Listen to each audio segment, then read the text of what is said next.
You guys keep sending your awesome railroads in, and I'm going to keep showing them. Welcome to another virtual model railroad show. This video is brought to you with support from my patrons on Patreon. These videos would not be possible without them, and if you'd like to join the Patreon community, you can follow the link in the description below and join for as little as $1 a month. Before we begin, let's talk about some of the coffees that you guys are drinking. Forever DC 302 is drinking coffee at the Best Western premiere as he is rail fanning across Calgary right now in Canada. So there you go. It sounds like a lot of fun, Forever DC.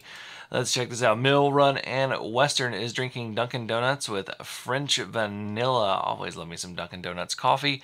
And Paul Smith is drinking Nescafe Gold Blend, and he added some sweetener and milk to the cup.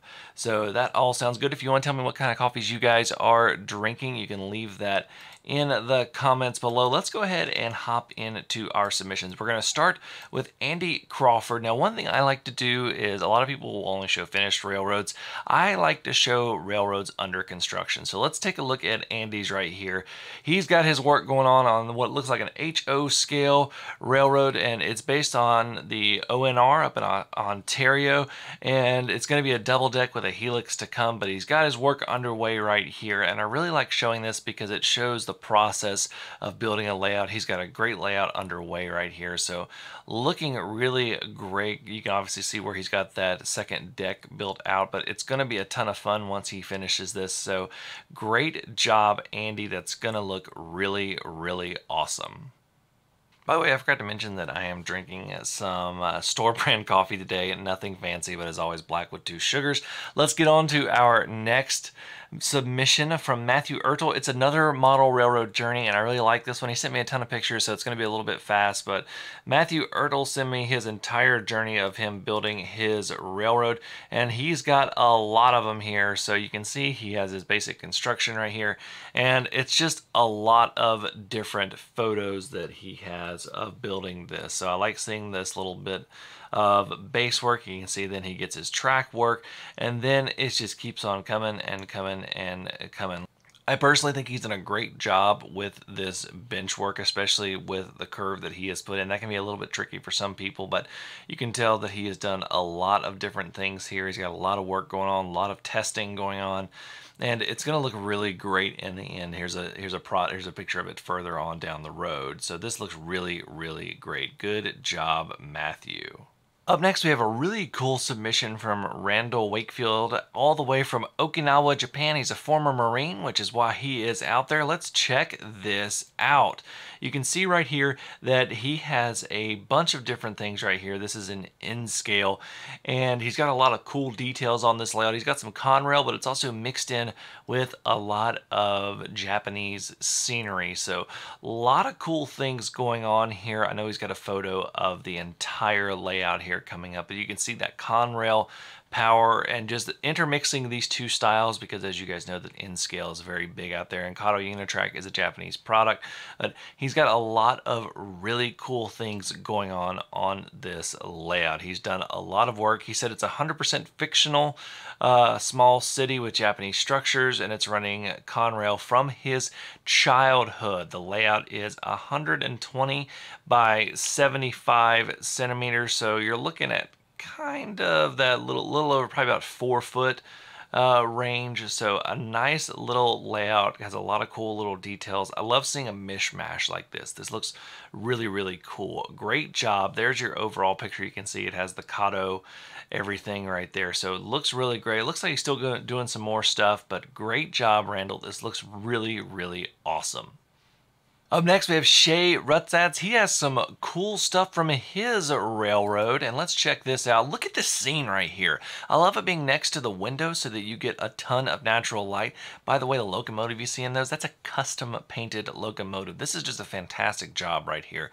I love everything. He's got the little diorama that he's made, and he's also got his mostly complete in-scale layout right here.